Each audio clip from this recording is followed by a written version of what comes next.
नमस्कार, बहुत बहुत स्वागत करते हैं न्यूज 21 में। आप सबको आपके साथ मैं ऋतिका पांडे। हमारा स्पेशल बुलेटिन देख रहे हैं हमारा उत्तराखंड। जी हाँ, खबरों की शुरुआत करते हैं उत्तराखंड की बड़ी खबरों से। जी हाँ, जिले के आबादी क्षेत्रों में जंगली हाथियों का आतंक जो है लगातार बढ़ रहा है। खबर बता देते हैं, जहां बीती रात को अभिलेश्वर कॉलोनी में हाथियों का रुद्र रूप देखने को मिला है। आपको बताते हैं, जहां मकान नंबर 44 समेत आसपास के घरों में भीषण तोड़फोड़ हुई है। साथ ही साथ आपको बता दें, अचानक हुई इस घटना से लोग नींद में से जाग गए, उठकर दहशत में बाहर आए घर से। वहीं स्थानीय निवासियों का कहना है कि वन विभाग की सुस्ती और समाधानहीनता व्यवस्था के कारण आबादी में हाथियों का लगातार प्रवेश और नुकसान दोनों बढ़ रहा है। साथ ही साथ आपको बता दें कि सुरक्षा के इंतजाम नहीं किए गए, ऐसा लोगों को कहना है, जिससे लोगों का जीवन खतरे में पड़ गया। निवासियों ने चेतावनी दी है कि यदि जल्दी सुरक्षा, फेसिंग, निगरानी, रात्रिकालीन पेट्रोलिंग और आपातकालीन रेस्क्यू टीमें तैनात नहीं की गई तो स्थिति और भयानक हो सकती है। अब लोगों में प्रशासन और वन विभाग के प्रति नाराजगी बढ़ती जा रही है। हरिद्वार से तनवीर अली की रिपोर्ट।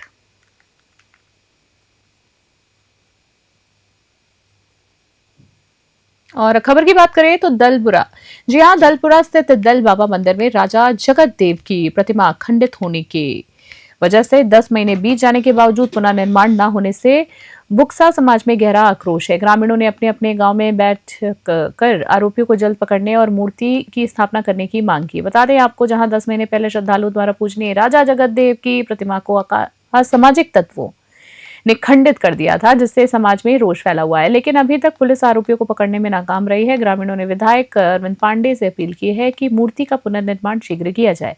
ग्रामीण चेतावनी देते हुए कहते हैं कि यदि जल्द कार्रवाई नहीं हुई तो बुक्सा समाज उग्र आंदोलन करने पर मजबूर होगा। ये मामला स्थानीय प्रशासन और पुलिस के लिए संवेदनशील चुनौती बन गया है। गदरपुर से राहुल विश्वास की रिपोर्ट। मामला यह है महोदय, पहले मैं आपको धन्यवाद करना चाहता हूं। आपके चैनल के माध्यम से मैं जो विचार रखना चाह रहा हूं, हमारे राजा जगतदेव को लगभग 10 माह हो चुके हैं मूर्ति क्षतिग्रस्त है, खंडित की हुई। आज तक उसका खुलासा नहीं हुआ। हम चाहते हैं कि उस जो अपराधीगण हैं उन अपराधियों का खुलासा हो और हमारे राजा जगतदेव के जो अपराधी हैं पकड़े जाएं, कहीं ना कहीं उनको और मूर्ति की स्थापना जल्दी की जाए। इसके लिए मैं प्रशासन से भी, शासन से भी कहना चाहूंगा जल्दी से जल्दी इस काम को किया जाए, क्योंकि हमारा जो मेला 26 दिसंबर को लगता है और 26 दिसंबर से पहले आज वैसे भी 7 दिसंबर हो चुका है, तो पूरे समाज में, पूरे बुक्सा समाज में इस चीज का रोष है।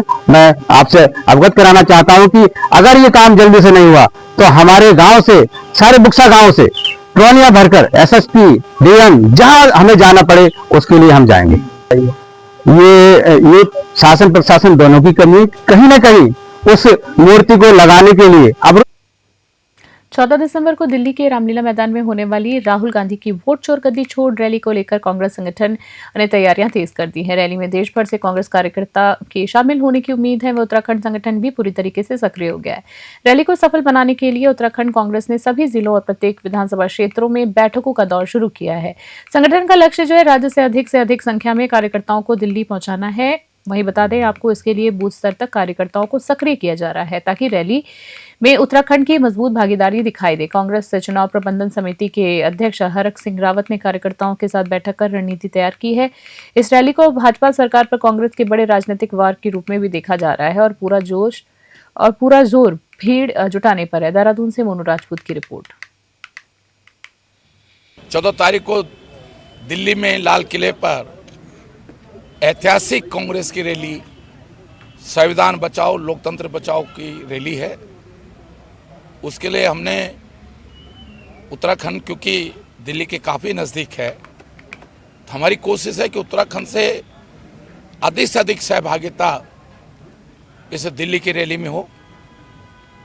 उसी की तैयारी के दृष्टिकोण से आज हमने रायपुर विधानसभा के प्रमुख लोगों को, जो यहाँ के पर्यवेक्षक इस विधानसभा के नेगी जी, बगुना जी, सूरत भाई, हमारे त्यागी जी और सभी लोग, प्रमुख लोगों को हमने आज यहाँ पे एक चर्चा की कि वे बसों की व्यवस्था कैसे होगी, हर वार्ड से कितने लोग जाएंगे और इस रैली में रायपुर विधानसभा का ठीक से प्रतिनिधित्व हो, अधिक से अधिक भागीदारी इस रैली में हो।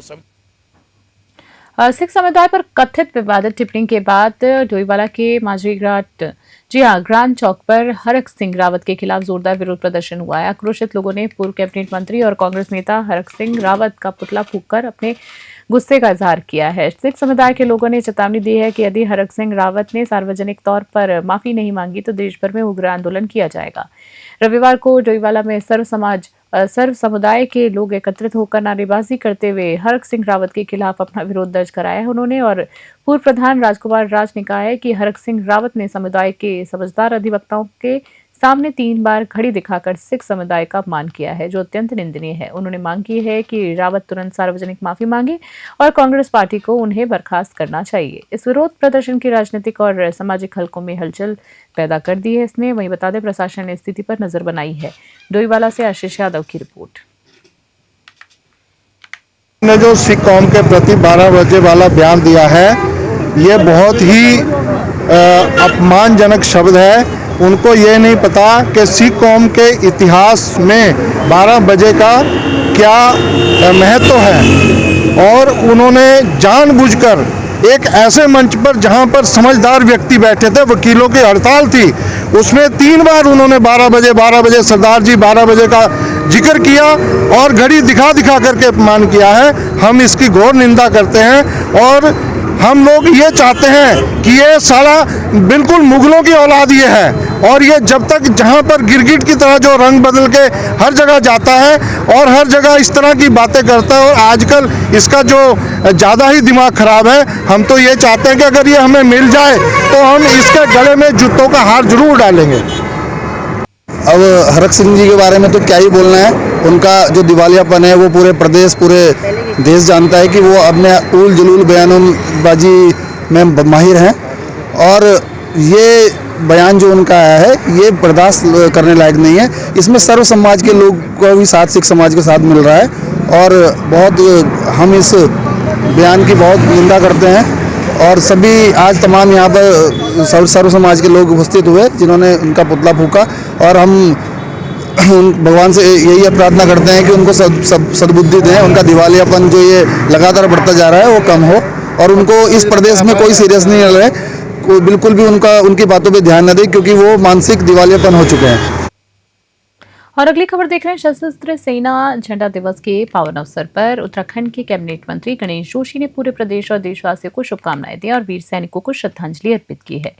उन्होंने कहा है कि उत्तराखंड सच्चे अर्थों में सैनिक प्रदेश है, जहां की मिट्टी में वीरता का खून दौड़ता है। सैनिक कल्याण विभाग के अधिकारियों ने मंत्री जी को झंडा लगाकर सम्मानित किया है। और इस अवसर पर गणेश जोशी ने भावुक होते हुए प्रदेशवासियों से अपील की है कि वे अपने घर, दफ्तर और वाहन पर झंडा जरूर लगाएं। यहाँ झंडा केवल प्रतीक नहीं है बल्कि हमारे वीर जवानों के प्रति श्रद्धांजलि और गर्व का भी प्रतीक है। मंत्री ने गर्व से बताया कि देश की सीमाओं पर खड़े हर 5वें सैनिक का घर उत्तराखंड में है। केवल 17.5% आबादी वाला राज्य भारतीय थल सेना को लगभग 17.5% सैनिक प्रदान करता है। आपको बता दें, उन्होंने केंद्र की मोदी सरकार और प्रदेश की धामी सरकार की सराहना करते हुए कहा है कि वे सैनिक कल्याण और उनके परिवारों की सुरक्षा के लिए लगातार काम कर रही है। देहरादून से मोनू राजपूत की रिपोर्ट।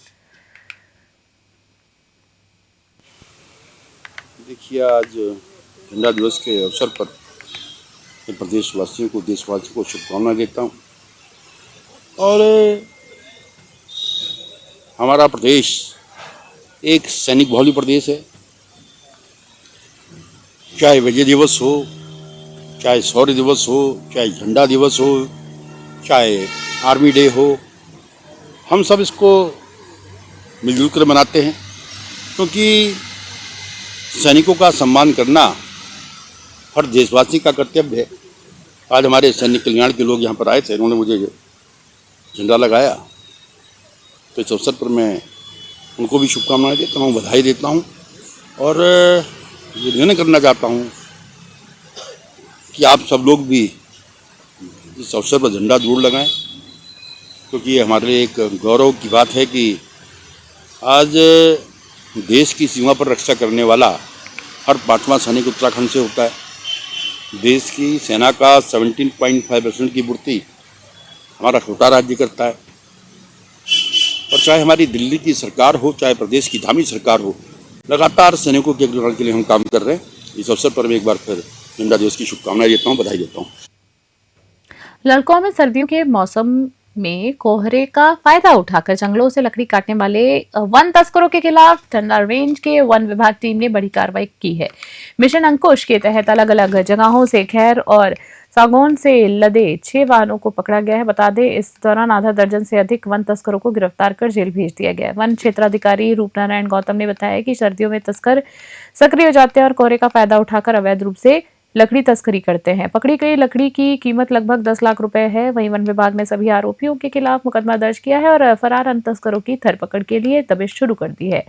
उन्होंने ये भी कहा है कि जांच में कुछ स्थानीय लोगों और कर्मचारियों की संलिप्तता की आशंका है। अगर कोई कर्मचारी दोषी पाया गया है तो उसके खिलाफ भी कानूनी कार्रवाई की जाएगी। इस कार्रवाई से वन तस्करों में हड़कंप मचा है। लालकुआं से विनोद कुमार की रिपोर्ट।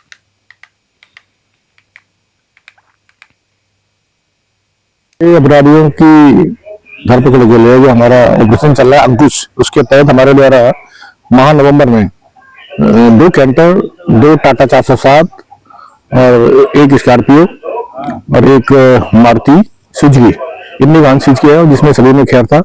इस दौरान लगभग 6 अपराधियों को जेल भेजा गया है और ये अभियान लगातार जारी रहेगा। भय पैदा करने के लिए एक हमारे द्वारा विभागीय अधिकारी महोदय द्वारा ऑपरेशन अंकुश चलाया जा रहा है, उसके तहत ही कार्रवाई की जा रही है। देखिए, इस जो हमारा अभियान चल रहा है अंकुश, उसके पीपलगांव और टांडा दोनों संयुक्त रेंज से हम लोग कार्रवाई कर रहे हैं। 2 रेंजें हैं और उसमें चूंकि हमारे पास रुद्रपुर का भी प्रभार है तो 3 रेंजों का स्टाफ इसमें कार्रवाई कर रहा है। देखिए, जो अपराधी फरार हुए उनकी धरपकड़ के लिए हमारे द्वारा लगातार प्रयास किए जा रहे हैं, दबिश दी जा रही है। अपराधी भय के कारण वो अपने घरों से बाहर। और अगली खबर की बात करें तो पूर्व कैबिनेट मंत्री और कांग्रेस नेता हरक सिंह रावत की विवादित टिप्पणी से सिख समाज में गहरा आक्रोश फैल गया है। सिख समाज ने नगर के मुख्य चौराहे पर पुतले पर पेट्रोल डालकर आग लगा दी है। सिख समाज ने बताया कि हरक सिंह रावत को इतिहास की गंभीरता समझनी चाहिए थी। रावत ने एक कार्यक्रम के दौरान सरदार जी के 12 बज गए जैसी विवादित टिप्पणी की थी। जी आपको बता दें, हालांकि उन्होंने इस मजाक के तौर पर इसको बताया, लेकिन सिख समुदाय ने इसे गंभीरता से लिया। प्रदेश भर के सिख संगठनों ने इस मामले में नाराजगी जताई और हरक सिंह रावत के खिलाफ फिलहाल मोर्चा खोल दिया है। जी आपको बता दें, नगर के सिखों ने इस कार्रवाई के माध्यम से अपने आक्रोश को जताया। वहीं इस घटना से राजनीतिक हलकों में भी हलचल मचा दी है और नेताओं द्वारा मामले की समीक्षा की जा रही है। प्रशासन ने भी स्थिति पर नजर बनाए रखी है। सितारगंज से मनोज हालदार की रिपोर्ट। पूरा मामला ये है कि आपके चैनल के माध्यम से मैं ये बताना चाहता हूँ कि इन्होंने एक ऐसी टिप्पणी करी है 12 बजे वाली। इतनी मजाक और इतनी शर्मसार बात है ये कि इनको देखना चाहिए कि सिख समाज ने इस राष्ट्र के लिए, इस धर्म के लिए क्या क्या किया है, हिंदू समाज के लिए क्या किया गया है, उस पर टिप्पणी करी है। इन्होंने कभी गूगल में सर्च ही नहीं किया, इनको जानकारी नहीं है कि सिख समाज ने हिंदू धर्म के लिए और इस राष्ट्र के लिए कितनी कुर्बानियां करी हैं और उस पर उल्टी टिप्पणी कर रहे हैं। बहुत ही शर्मसार बात है ये मुगलों ने जब यहाँ राष्ट्र पूरे भारत से कहीं भी जब लड़कियां ले जाते थे तो वो गुहार करने के लिए सिख समाज के पास जाते थे, जो जंगलों में रह के रात के 12 बजे अटैक करते थे मुगलों पे और उनकी लड़कियों को बचा के लाते थे। ये था 12। और वो लोग कहते थे, मुगल समाज कहता था कि ये रात के 12 बज गए तो अब आप। हरक सिंह रावत जो है खुला सांड है।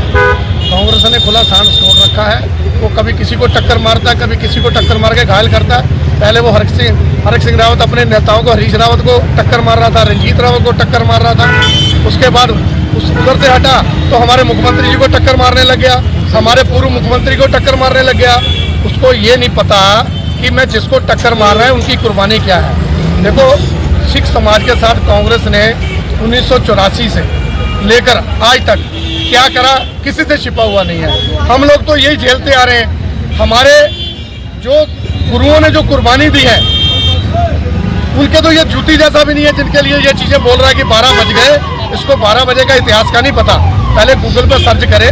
12 बजे जब मुगलों के यहाँ से जो बेटियाँ और जो बेटे छुड़ाए जाते थे वो रात के 12 बजे छुड़ाए जाते थे, क्योंकि उस समय वो नर्सिंग भर्ती प्रक्रिया में किए गए बदलावों के विरोध में नर्सिंग एकता मंच का अनिश्चितकाल धरना दूसरे दिन भी एकता विहार धरना स्थल में जारी रहा है। प्रदेश भर से आए बेरोजगार नर्सिंग अधिकारियों ने सरकार के खिलाफ जोरदार नारेबाजी की है और मांग की है और अपनी मांगों पर तत्काल कार्रवाई की मांग की है। धरना स्थल पर मुख्यमंत्री के नाम खून से भरा पत्र भेजकर बेरोजगार नर्सिंग अधिकारियों ने अपनी पीड़ा व्यक्त की। प्रदेश अध्यक्ष नवल पुंडीर ने कहा है कि धरना स्थल पर शहर से दूर रखकर, जी हां, धरना स्थल से दूर रखकर नर्सिंग समुदाय की आवाज को बजाया जाएगा। बता दें आपको, दबाया जा रहा है, उनका कहना है। उन्होंने परीक्षा को रद्द कर भर्ती प्रक्रिया को पूर्व की तरह वर्ष भर संचालित करने, रिक्त पदे भरने, ओवर एज अभ्यर्थियों को आयु छूट देने और IPHS मानकों के अनुसार नई भर्तियां शुरू करने की मांग दोहराई है। धरना में शामिल आपको बता दें, नर्सों ने कोविड काल में की गई सेवा और परीक्षा थोपकर वरिष्ठता से वंचित किए जाने पर नाराजगी जताई है। कई अभ्यर्थियों ने बच्चों और परिवारों को छोड़कर धूप प्यास में धरना देने पर मजबूरी बताई है उसको। देहरादून से मोनू राजपूत की रिपोर्ट।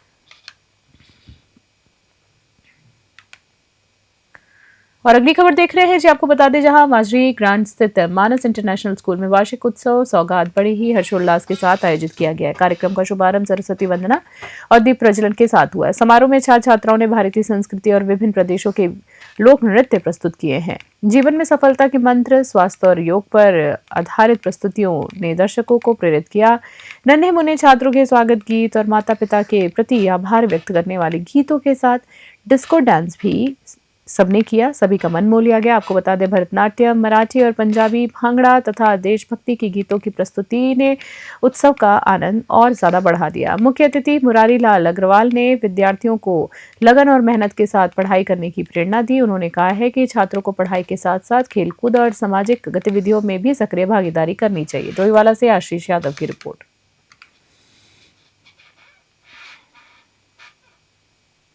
बहुत ग्रेटनेस फील हो रही है जब मैं जिस स्कूल का संस्थापक सदस्य हूँ और जो मेरी ब्रेन चाइल्ड थी और मैंने मोटिवेट किया अमोली जी को ये स्कूल खोलने के लिए, और आज इस स्कूल में इतना भव्य वार्षिक उत्सव कार्यक्रम देख के मुझे बहुत खुशी हो रही है। सर, जैसा कि मैं देख पा रहा हूँ, वास्तव में अमोली जी ने और मीनाक्षी जी ने इस स्कूल के लिए जितना दिन रात मेहनत करके आज इस स्कूल में सेट में लेके आए हैं, पूरी इस क्षेत्र में उन्होंने एक मॉडर्न स्कूल का कॉन्सेप्ट दिया है। बच्चों को जो आज टैलेंट मिल रही है, वह इतनी रूरल बेल्ट में ऐसी टैलेंट मिलना बहुत असंभव सी बात है। फिर भी वो अपनी मेहनत करके आज ये लेटेस्ट मॉडर्न टेक्नोलॉजी के माध्यम से इतनी सब कुछ सुविधाएं उपलब्ध करा रहे हैं। और मुझे पूरा विश्वास है कि जो बच्चे हैं यहाँ से निकल कर बच्चे एक उत्कृष्ट नागरिक बनेंगे और अपनी उन्नति करेंगे। मेरा मुरारी लाल अग्रवाला, चार्टर्ड अकाउंटेंट और दिल्ली से मैं। खास बुलेटिन में फिलहाल के लिए इतना ही। बने रहे न्यूज़ स्टूडियो में। अभी के लिए नमस्कार।